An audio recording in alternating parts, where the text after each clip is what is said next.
सलाम साहब। सना बेटा, तू यहाँ क्या कर रही है? अरे बेटा, एक करोड़पति की बीवी एक मामूली सिक्योरिटी गार्ड की नौकरी कर रही है, वो भी अपने ही रेस्टोरेंट में। अरे बेटा, क्या कारण है, मुझे बता। पापा, उसने मेरे सामने ये शर्त रखी थी कि अगर मैंने ये गार्ड की नौकरी नहीं की तो मुझे डाइवोर्स दे देगा, और मैं नहीं चाहती थी कि ऐसा हो। आपने मुझे शादी से पहले कहा था ना पापा कि बेटी की मायके से डोली उठने के बाद ससुराल से उसकी अर्थी ही उठती है, वरना बेटी घर पर वापस आए तो अच्छा नहीं लगता। इसलिए आपकी बातों का मान रखने के लिए मैं ये सब कर रही हूँ। अच्छा, मेरी बेटी को यहाँ गार्ड की नौकरी करवा के वो घर पे आराम फरमा रहा है, उसको तो मैं छोड़ूंगा नहीं। तू चल मेरे साथ। नहीं पापा, मैं नहीं जा सकती। चल मेरे साथ।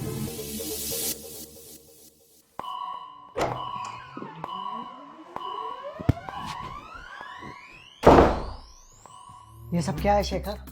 आपका दिमाग खराब हो गया है या आपके घर वालों ने आपके कान भर दिए हैं? बताइए, सब सच क्या है? अरे ससुर जी, गुस्सा कर रहे हैं आप तो। इतना गुस्सा होने की क्या जरूरत है? देखिए, बच्ची से आपकी मेहनत करवा रहा हूँ। आप नहीं चाहते कि आपकी बच्ची मेहनती बने।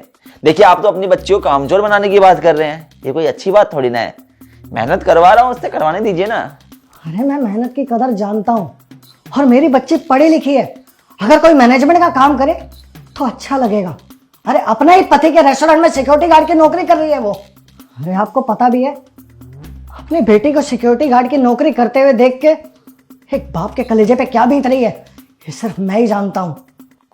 देखिए, मैं आपके दुख को पूरी तरह समझ सकता हूँ, लेकिन ससुर जी, मानो या ना मानो, आपकी बच्ची में संस्कारों की कमी तो रह गई।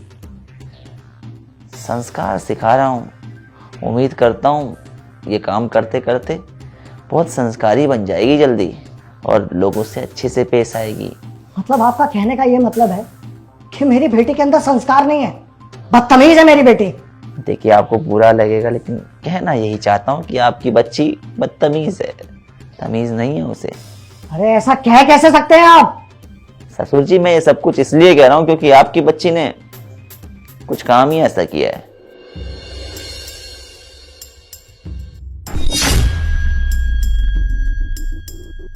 सुमित, मुझे तुमसे एक काम था। हाँ जी मैडम, बोलिए। बाहर ना मेरी कार खड़ी हुई है और कार में मेरी सैंडल्स रखी हैं, तो तुम्हें जाकर बस मेरी सैंडल साफ करनी है। और हाँ, जब सैंडल साफ हो जाएंगी तो तुम गाड़ी भी साफ ही कर देना। और ये दोनों काम होने के बाद ना तुम बेकरी चले जाना, वहां से पाइनएप्पल केक लेकर के मेरे घर पे रखवा देना, बस। मैडम, ये मेरा काम नहीं है, लेकिन फिर भी मैं ये काम कर देता। लेकिन दरअसल मेरी माँ की तबीयत बहुत ज़्यादा ख़राब है, तो मुझे उधर जाना पड़ेगा। अब तेरी इतनी औकात हो गई कि तू मुझे मना करेगा? हाँ, तुझे यहाँ पर हमने नौकरी पर रखा हुआ है, और तुझे ना तेरे काम करने के मैं पैसे देती हूँ। अब तुझे जो भी काम बोलूं मैं, और कभी भी करने के लिए कहूँ, चाहे सुबह बोलूं या रात में बोलूं, तुझे वो काम करना पड़ेगा, समझा? मैडम, मैं इतने टाइम से यहाँ पे काम कर रहा हूँ, साहब हमारी सारी परेशानियाँ समझते हैं, लेकिन आप हमारे दुख दर्द क्यों नहीं समझती?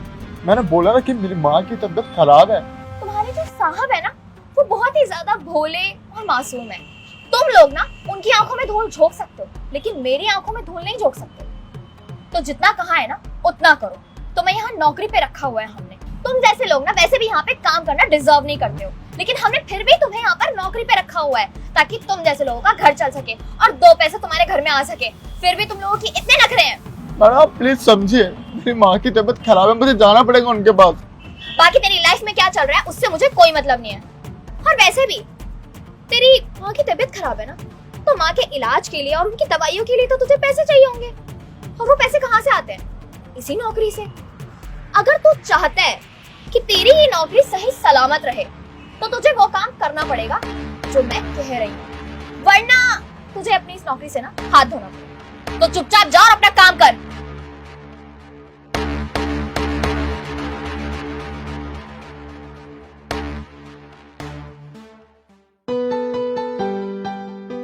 सुमित,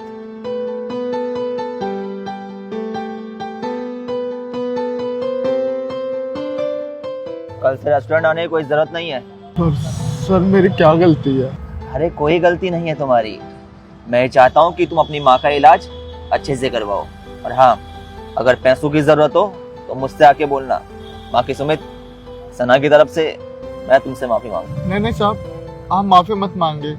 और thank you so much sir, आपने मेरे और मेरी माँ के बारे में इतना सोचा। मैं आपके एहसान जिंदगी भर नहीं भूलूंगा।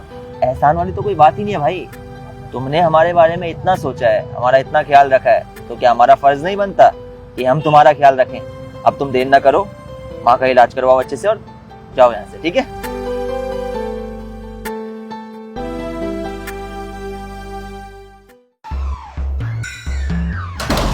सना, ये क्या सुन रहा हूं मैं? तुमने सुमित के साथ बदतमीजी की? हाँ, की थी मैंने बदतमीजी। तो क्या हुआ?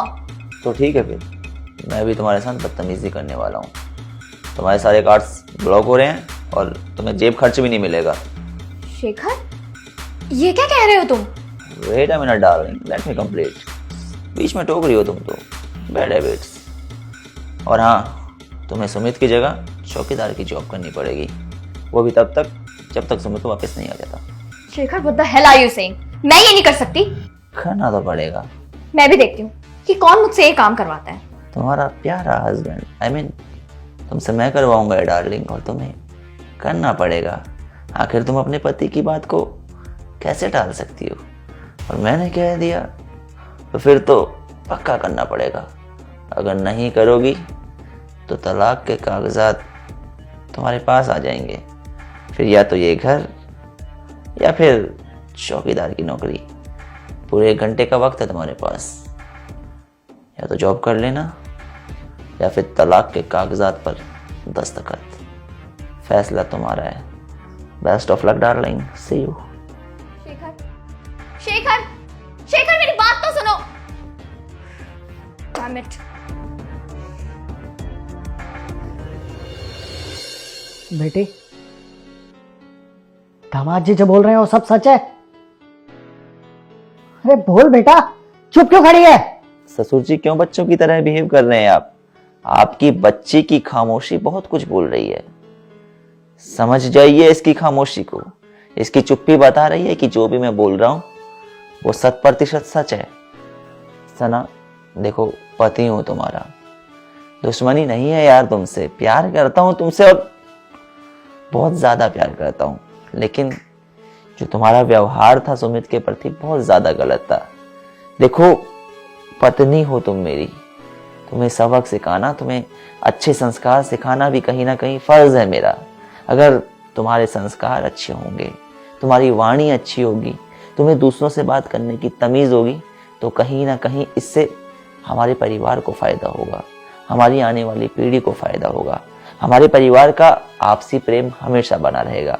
मानता हूं मेरा तरीका गलत था, लेकिन कहीं ना कहीं न्याय करते वक्त सिर्फ अपने का पक्ष लेना भी गलत है। इसलिए मैंने किसी का पक्ष ये देखकर नहीं लिया कि कौन अपना है। मैंने जो सही है उसका पक्ष लिया और जो गलत है उसे दंड दिया। बाकी माफी चाहता हूं तुमसे, क्योंकि जो भी मैंने किया वो कहीं ना कहीं गलत भी है। और तुम्हें कल से सिक्योरिटी गार्ड की जॉब करने की कोई जरूरत नहीं है, तुम मैनेजमेंट संभाल सकती हो। हाँ शेखर, तुम बिल्कुल सही कह रहे हो और मुझे अपनी गलती का एहसास हो गया है। ये हुई ना बात। अब मुझे पूरा भरोसा है कि तुम कभी भी किसी भी इंसान को सताओगी नहीं, बल्कि हर किसी के दुख दर्द को समझोगी। चलो, पुराने गिले सिकवे भूल जाते हैं, काम करो। पापा जी आए हैं, पापा जी के लिए गर्मा गर्म कड़क चाय बनाओ। तो यार, सबसे पहले तो आप लोग ये बताएं कि इस वीडियो में मैंने जो भी फैसला लिया वो सही था या गलत। कहानी में हमने ये चीज देखी कि कभी भी न्याय करते वक्त अपना पराया ना देखें, सच्चाई को देखकर और सबूतों को देखकर न्याय करें। जो गलत है उसे दंड दें और जो सही है उसे इनाम दें। वीडियो पसंद आई हो, वीडियो का मैसेज पसंद आया हो तो वीडियो को लाइक करें, शेयर करें।